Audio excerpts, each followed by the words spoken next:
In this video, I'm going to show you how I teach patients to self-wrap their legs during a flare-up or in the intensive phase of CDT, Complete Decongestive Therapy.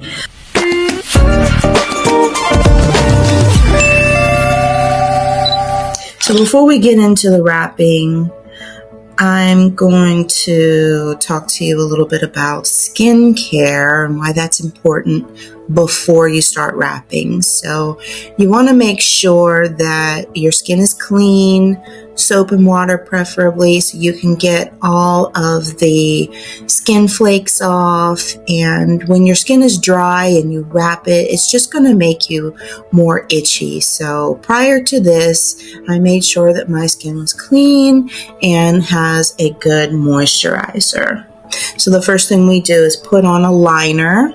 You can reuse the bandages several times, but you should only use a liner once. So it's good to have several liners that you can just use and wash. Having one to wash and one to wear would be ideal.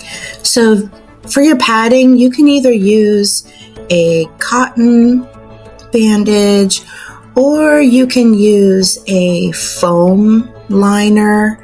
The foam liners are great because they are washable. The cotton ones you can use a few times, but they tend to don't really last after a week of use. So even though they're cheap, you can use the foam liners and they'll last longer for you. So the first thing you want to do is just go right at the bottom of your toes. And then you're going to wrap that liner and make sure that you minimize the amount of wrinkles, because when there's wrinkles, that can be a pressure area. And for those of you who may have ankles with the shelving or ankles that are a significant problem, sometimes you can add little pieces of foam to give you a little extra definition around the ankle to really push that fluid away from the pockets where they tend to accumulate around that ankle.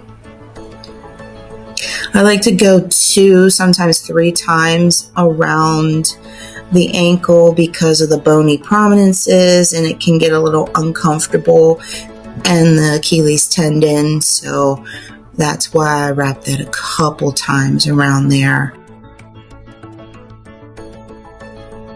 At the top here, I'm going to use the cotton just to show you that you can use a combination of both, or you can use one or the other. The padding is designed to protect your skin from the harshness of the short stretch bandages once you put them on. Also, you want to make your leg as much of a cylinder as possible. So if you have a lot of asymmetry in your leg, you want to pad up where maybe you have a lobule around the calf area, then you may want to pad it up below so it's a smooth transition and not a drastic dip.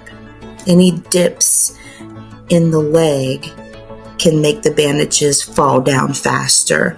And the more uniform you can make your leg with padding up your leg to kind of make a column would be better.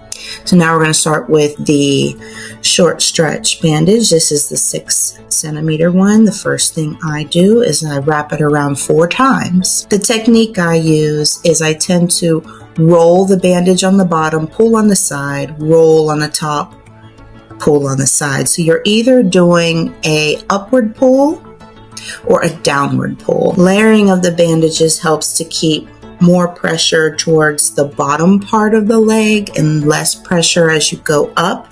That's what helps to push that fluid up and out of the leg. So the technique is to go 4 times right below the toes and then just go half and half of the bandages as you go around. Once you reach the ankle part, you want to do more of a figure 8.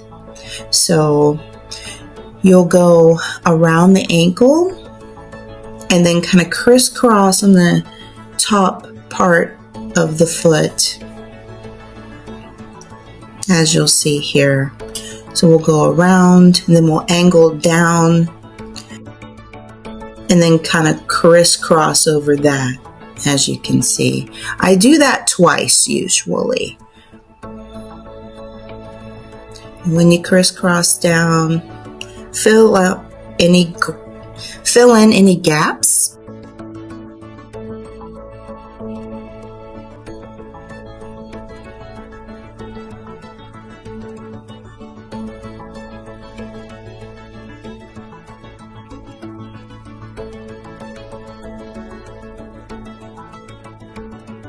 And then we secure the bandage with tape.